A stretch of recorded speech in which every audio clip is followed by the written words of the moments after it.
Hello student, स्वागत है आपका हमारे YouTube channel M for mathematics पर। आज हम सीखेंगे क्लास 10th का 14.3 जिसमें हम सीखेंगे माध्यक। ठीक है, तो ये माध्यक का एक सवाल है जिसे हमने बदला हुआ है वर्गीकृत आंकड़ों में। ठीक है, इस सवाल में हमें दिया हुआ था 118 से दिया हुआ था 127 तक, और फिर उसके बाद यहाँ पे ऐसे ही करके 127 से लेके 135। इसमें वर्गीकृत आंकड़े नहीं थे, इसमें सीमा सतत नहीं थी। ठीक है, तो हमने इसमें सबसे पहले अपने सवाल में क्या बनाया है, सीमा को सतत बनाया है। ठीक है, उसके बाद जब हमने सीमा सतत बनाई तो हमने क्या किया था कि 0.5 ऐड किया, यहाँ पे निम्न सीमा में ऐड किया 0.5 और उच्च सीमा में हमने माइनस कर दिया। ऐसे ही हम ये करते हुए हम कहाँ पहुंचे, 117.5 से 180.5 तक पहुंच गए।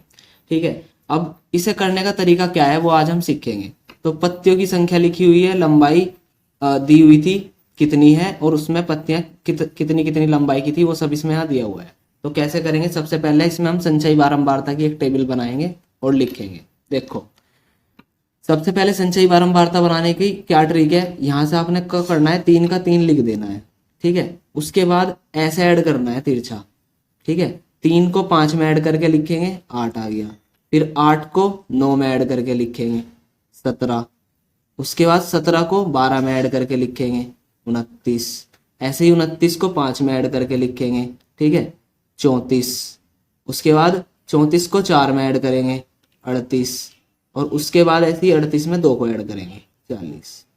ठीक है, तो हम क्या करेंगे, ये सब जो लास्ट में आएगा यहाँ पे 14 इन सब के बराबर होना चाहिए। ठीक है ना, पत्तियों की संख्या के बराबर होना चाहिए। तो अगर हम इसे ऐड करें, 5 और 3 8, 9 और 8 17, 17 और 12 29, 29 और 5 34, 34 4 38 और 2 40। तो इसका भी योग हमारा 40 आ रहा है, और यहाँ पे भी लास्ट में क्या आना चाहिए, 40 आना चाहिए। तो इस तरीके से हम अपनी संचयी बारंबारता की टेबल बनाएंगे। तो जब आपकी संचयी बारंबारता बन जाए तो जो ये लास्ट वाली टर्म आई है इसको आप क्या मान लोगे, n।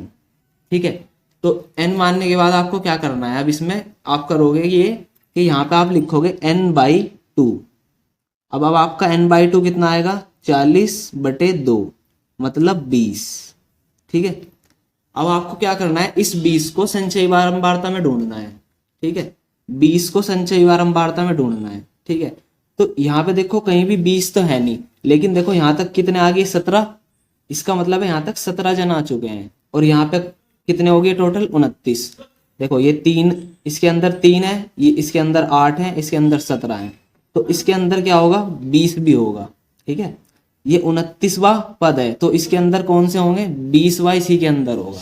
ठीक है ना, तो ये जो 29 आया है इसके जो सामने होगा ये वाला, ये जो आपका वर्ग अंतराल का, ठीक है, निम्न सीमा है और उच्च सीमा है, ये वाला हमारा, इसको हम बोल लेंगे माध्यक वर्ग अंतराल। ठीक है, माध्यक वर्ग अंतराल ये बोला जाएगा। ठीक है ना, उसके बाद जो भी ये आया है 29, या कह लो कि जिसमें भी ये 20 जिसके अंदर भी आया है उसके ऊपर वाली जो टर्म होगी, उसके ऊपर वाली जो टर्म होगी, देखो यहाँ पे लिखते हैं हम CF, ये CF है, तो इसके ऊपर वाली जो टर्म है उसे हम कहते हैं CF।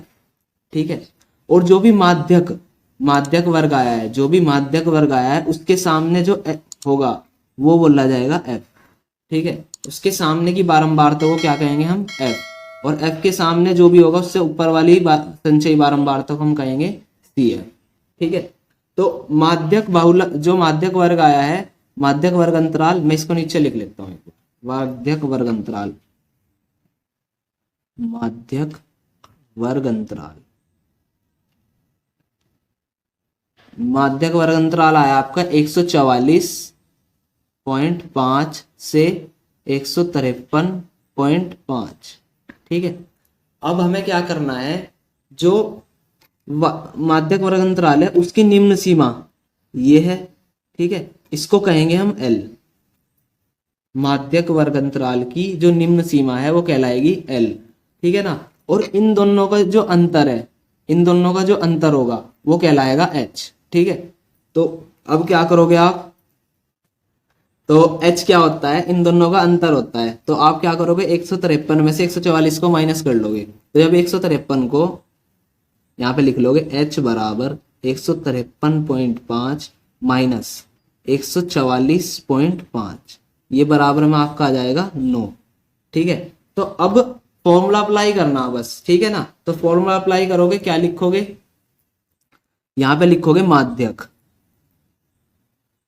माध्यक बराबर L plus n/2 minus CF, ठीक है, और अपॉन में आ जाएगा इसके F, और इसकी गुणा में है H, ठीक है। ये माध्यक निकालने का फॉर्मूला है, जिसमें हमें L भी पता चल चुका है, n/2 भी पता चल गया, CF भी पता है, F भी पता है और H भी पता है, ठीक है। L क्या है, जो भी माध्यक वर्ग आया उसकी निम्न सीमा, n/2 क्या है, जो यहाँ पे निकाला हुआ है, CF क्या है, जो भी माध्यक वर्ग है, जो भी माध्यक वर्ग अंतराल आया है उसके ऊपर वाली, है ना, उसके सामने जो लिखा हुआ है उसके ऊपर वाली CF होगी, ठीक है, या ऊपर वाली टर्म CF होगी।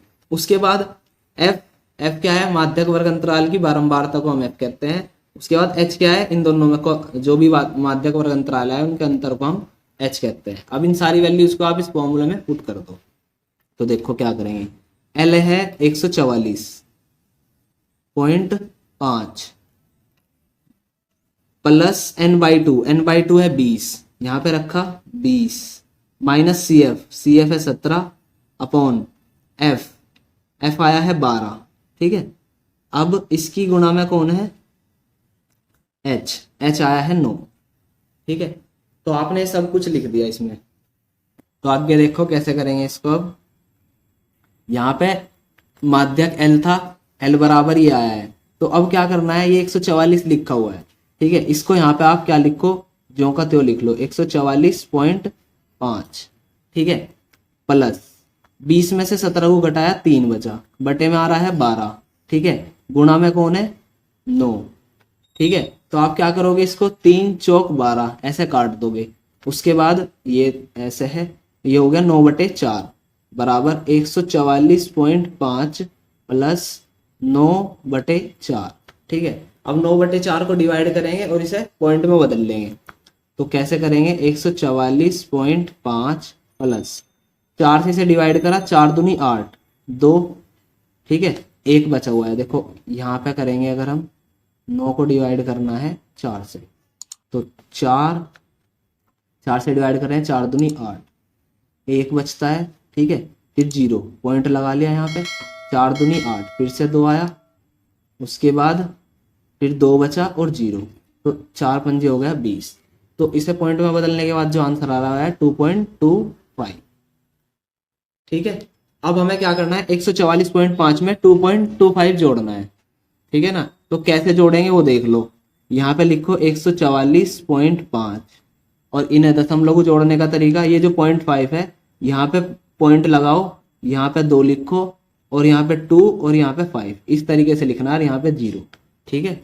इस तरीके से आपको जोड़ना है, यानी कि 25 में 5 जोड़ दिया और 30 हो गया, वो गलत हो जाएगा।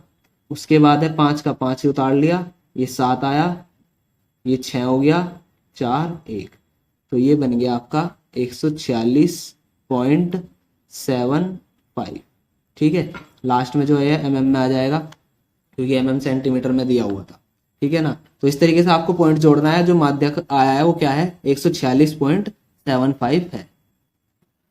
तो इस प्रकार आप आसानी से माध्यक निकाल सकते हैं। इस प्रकार की वीडियो देखने के लिए सब्सक्राइब करें हमारे YouTube channel M for mathematics को, और इसके लिए हमने इससे पहले कल्पित माध्य और पग विचलन और प्रत्यक्ष विधि से माध्य निकालना सिखाया हुआ है, वे वीडियो जाकर भी आप देख सकते हैं। धन्यवाद।